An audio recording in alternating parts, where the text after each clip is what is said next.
The rain was falling hard that night. Not a gentle drizzle, but a storm that made trees bend and streetlights flicker. Most people were indoors, lights off, tucked in bed. But not Sophia. She was walking home alone from her friend's place, hood up, shoes soaked, trying to stay on the sidewalk. Her mom had texted twice, asking where she was. Sophia didn't answer. Not yet. Then she heard it. A soft, broken sound. A meow. Barely there. Sophia turned her head slowly, heart already beating faster. Behind the dumpster beside Mr. Keller's bakery, something moved. She stepped closer, squinting through the rain. There it was. A small cat, soaked to the bone, shivering. Its fur was dirty and matted, and one of its ears looked torn. But its eyes were wide, golden, and staring right at her. Like it already knew her. "Oh my gosh," Sophia whispered, dropping to her knees. "You poor thing." Subscribe and become an official member of Paws Odyssey, and also comment from which part of world you are watching. "What are you doing out here?" The cat didn't hiss, didn't back away. It just stared. Then, slowly, it crawled forward, right into Sophia's lap. She wrapped it in her jacket without thinking. Her heart hurt, watching it shake. "You're coming home with me. I don't care what Mom says." By the time they got to the front porch, Sophia was trembling from cold. But she only cared about the little body pressed against her chest. She burst through the door. Her mom's eyes went wide. "Sophia, what were you thinking staying out? This late? And what is that?" Sophia didn't even hesitate. "I found her. She was freezing and scared. I had to help her." Her mom frowned. "We can't keep a stray cat, honey." "Please," Sophia said, her voice cracking. "Just for one night." The cat let out a weak meow right on cue. That tiny sound changed everything. Her mom sighed. One night. That one night turned into forever. Sophia named her Luna. "Because you showed up in the dark, like the moon," she said as she dried her with a towel. "And your eyes, they're kind of magic." Luna healed fast. Within days she was eating, walking, and curling up in Sophia's bed like she belonged there. What surprised Sophia the most wasn't just that Luna followed her around the house. It was how Luna watched her. Always watching. Like she wasn't just a pet, but a protector. Sophia didn't have many friends. School was tough. The girls in her class whispered when she walked by. They laughed when she tripped. Sometimes they took pictures and posted them online. But every day when Sophia came home, Luna was there at the door, waiting. "Today was awful," Sophia whispered one afternoon, wiping her eyes as she laid on her bed. "Maya called me trash." Luna climbed on her chest and pressed her face into Sophia's cheek. She purred. So loudly it made Sophia smile, even with tears in her eyes. There was something peaceful about her. And something strange, too, because Luna didn't act like a normal cat. She didn't chase toys. She didn't care about strings or bells. But the moment someone raised their voice at Sophia, Luna was there. Alert, stiff, eyes glowing. Once, when a delivery guy knocked and Sophia's mom raised her voice in the kitchen, Luna stood in the front doorway, growling low, like she was warning them. Sophia noticed it more and more.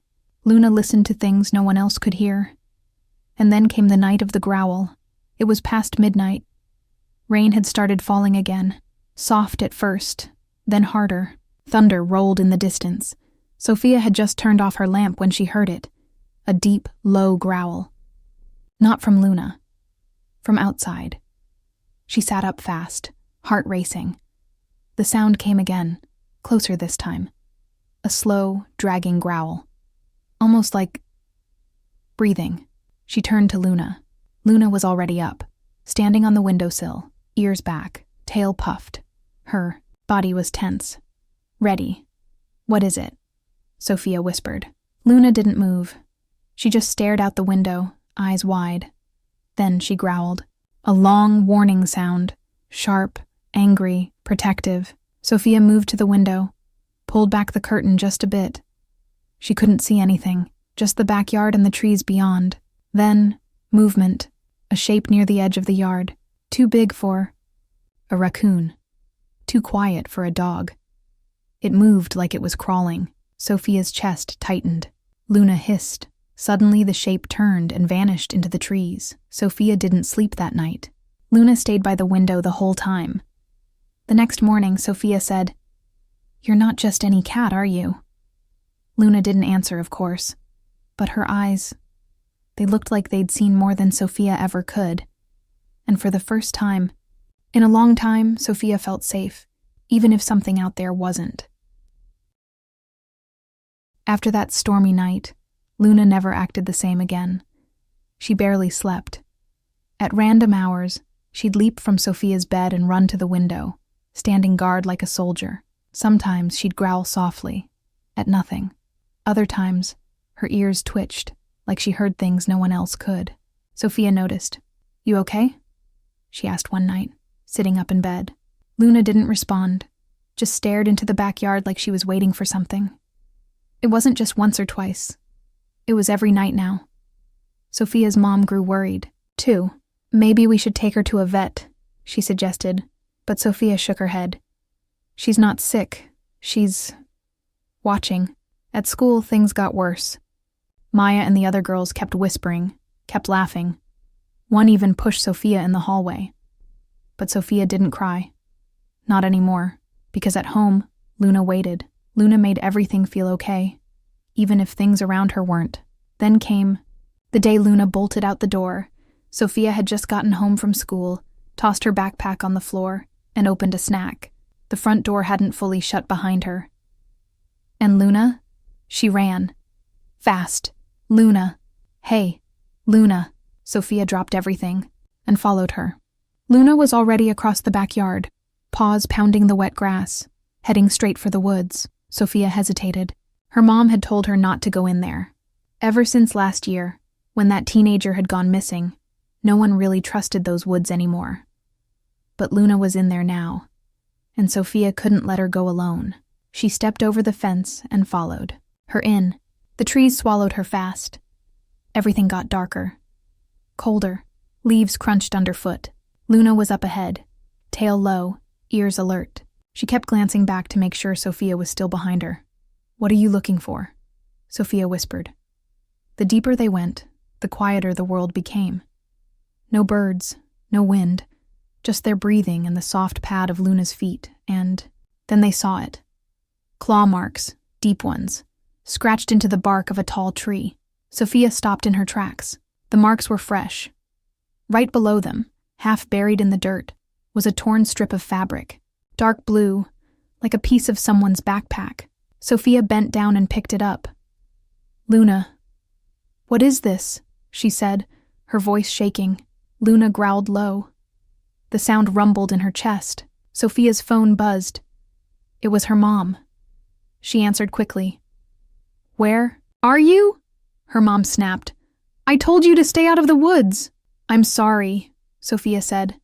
"Luna ran in here, and Mom, there's something weird out here. Get home. Now." That night, her mom was quiet. Too quiet. She made dinner, didn't say much, and gave Luna a few strange glances. Later, she pulled Sophia aside. "I don't want you going back there, do you hear me?" she said firmly. "Whatever's out in those woods, it's not safe." Sophia nodded. "I know, but Luna, she's not just wandering, she's searching. I think she remembers something." Her mom didn't answer. That week, Luna's behavior only got stranger. She started sleeping by the door, sitting up at night, growling, more often, like she knew something was coming. One night, she stood at the front door and meowed so loud it startled them.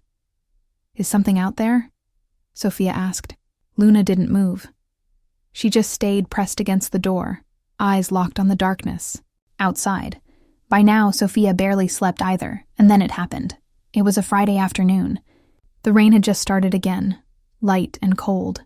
Sophia was supposed to be home by 4, but by 5, she still wasn't. Her mom called the school. She left already, they said. By 6, her mom was pacing. The storm got heavier. She checked. With neighbors. Called every friend. No one had seen her.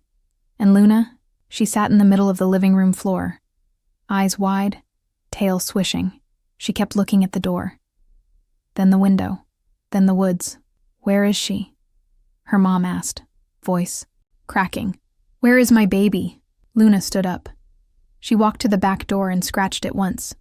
Then again. Then she growled. Her mom watched in silence. Something in Luna's eyes looked different. Fierce. Certain. She ran to the door, pawed at the handle, and looked back. As if to say, I know where she is. And then she was gone. Out. The door, into the rain, heading straight for the woods. Only Luna knew where Sophia had gone, and she wasn't wasting time. Luna ran like her life depended on it. Because it did. Because Sophia's life did. The rain was falling harder now, soaking her fur, but she didn't stop. She knew where to go. Her paws beat against the muddy ground, sliding over roots, dodging, branches. Every few feet, she stopped, sniffed the air, and kept running. She was following something stronger than a scent. She was following a bond. Flashbacks hit her as she ran. Memories buried deep but never gone. The first time she'd crawled through these woods, she'd been alone, abandoned, a tiny kitten, left in a box by the creek. Back then, no one had come for her. She had almost died in that cold. She remembered the hunger, the fear, the way every sound in the forest felt like danger. And now, it was happening again, but to the only person who had ever loved her. Sophia. Luna stopped near a broken fence, sniffed, then turned sharply left. Her paws kicked up dirt as she raced toward the old creek. She knew that place. That's where it always happened, where the woods went from quiet to cruel. Meanwhile, Sophia lay near a jagged rock, half covered in mud, her leg twisted badly. She had fallen trying to run when something, or someone, started chasing her. She didn't even see what it was, just heard the fast steps, then the fall. Now, she couldn't move. Her face was pale, and her hands were shaking. The wind howled above her, and the rain didn't stop. I knew I shouldn't have followed her, she whispered. I'm sorry, Luna. I'm sorry. Leaves crunched nearby. She froze. Someone was out there. She wasn't alone. Who's there? She shouted, her voice cracking. No answer, just slow footsteps circling. Then, through the brush, a figure appeared. A man. Wet, dirty jacket. Hood pulled low. Face shadowed. Sophia's breath caught. Stay back, she screamed. But the man didn't stop. He took a step forward. And that's when it happened. A flash of gray leapt from the trees, fast and fierce. Luna. She hit the man's leg so hard he stumbled. Then she clawed up his arm, hissing, biting, doing everything she could. He yelled in pain, swatting at her. Luna didn't stop. She attacked again, aiming for his face. Get off! The man shouted. She scratched deep across his cheek. Blood mixed with rain, but he grabbed her by the scruff and threw her hard against a tree. Luna yelped. Her body hit the ground. She didn't move. Sophia screamed, No, Luna! The man stepped toward Luna, raising a branch. But before he could swing it, a loud voice rang out from the trees. Put it down. Now. The man froze. A flashlight beam cut through the darkness, a park ranger. Tall, strong, soaked from the storm, badge on his chest. He pointed the light straight into the man's face. I said drop it. The man hesitated, then ran. The ranger chased after him but returned moments later. Panting, soaked, empty-handed, he rushed to Sophia. Are you hurt? My leg. I think it's broken, she whimpered.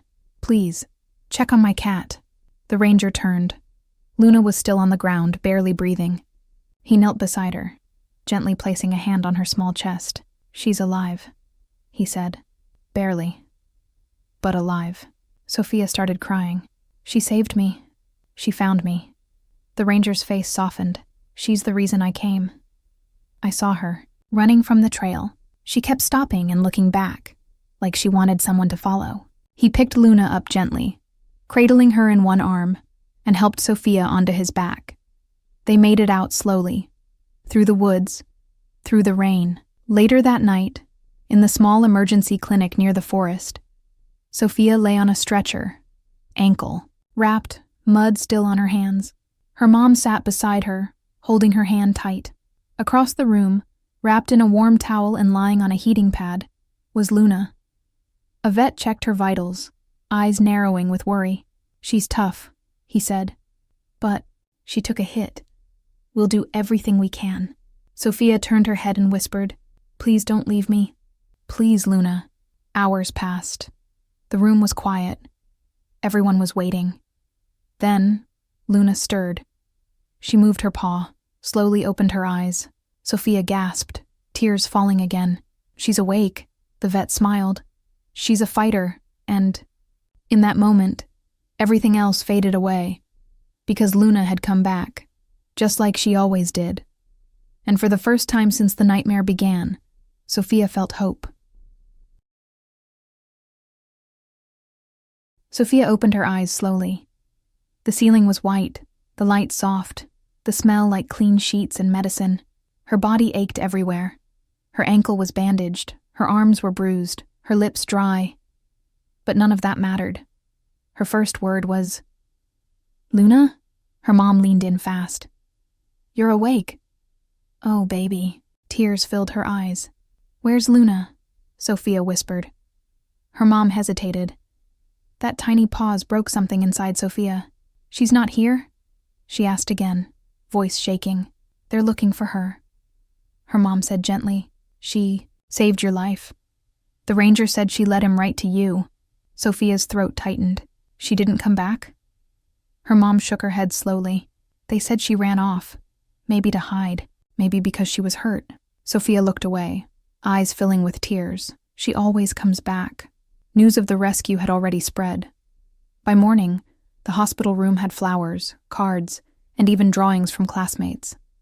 The local newspaper printed a photo of Sophia and Luna from a school project last year, right on the front page. Headline, "Cat Saves Girl from Forest Nightmare." People began asking questions. Reporters came. But Sophia didn't care about interviews. She cared about one thing. "Please find her," she told everyone. "She's out there. I know it." And so they searched. Volunteers walked through the woods in yellow vests. Vets and shelters were called. People posted on social media. Even kids from school who had never said a kind word to Sophia before joined the search. "She's just a cat," one woman said to the ranger. "No," he replied. "She's the cat." 3 days passed, then 4. And then on the 5th morning, a boy named Caleb, one of the kids who used to laugh at Sophia, found something.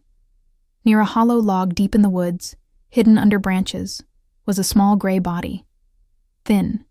Still. "Is that her?" he asked quietly, holding back tears. It was. Luna was alive, but barely. They rushed her to the vet clinic, the same one that had patched her up after the attack. The vet took her in without question. Sophia's mom got the call first. Then Sophia. "She's here," the vet said. "But she's weak. She's been without food and water. She's got scratches, fever. But her heart's still strong." Sophia didn't speak. She just cried. She didn't stop until she was rolled into the clinic in a wheelchair and saw Luna on the table wrapped in blankets, breathing slow and shallow. "Luna," she whispered. "You found me. Now I found you." She placed her hand on Luna's paw. Luna didn't move, but her tail. It twitched once. The vet smiled. "She heard you." News spread again. This time people cried reading it. The girl, the cat, the woods, the rescue. It wasn't just a story anymore. It was something bigger. People began talking differently, softer, kinder, and something strange started happening at school. Maya, the girl who used to call Sophia names, walked up to her lunch table one afternoon. She stood there a minute before saying, "That cat of yours, she's kind of amazing." Sophia didn't know what to say. Then Maya added, "I'm sorry for everything." Sophia looked at her for a long time, then nodded. "Thanks." More kids followed. Some offered help with homework. Others just sat beside her like it was normal. The laughter behind her back stopped. Because sometimes, all it takes is one story to remind people what matters. Luna spent 2 weeks in recovery. Every day after school, Sophia visited her, told her stories, played soft music on her phone. "Remember when I first saw you behind the bakery?" she said one afternoon. "I thought you were magic. Maybe you really are." Luna blinked, slow and calm. She was healing. And one quiet morning, when Sophia walked into the clinic holding a little toy mouse she'd bought with her allowance, Luna stood up on shaky legs, walked to the front of her cage, and meowed softly. Sophia burst into tears. "You're back." The vet smiled from across the room. "She's ready to go home." That evening, they brought her home. No cameras, no news vans, just peace. Luna climbed into Sophia's bed like nothing had happened. She curled up by her chest, eyes half closed, and for the first time in weeks, Sophia slept without fear. She wasn't just the girl who was saved by a cat. She was the girl who loved one, so deeply, so fully, that even the world had to stop and listen.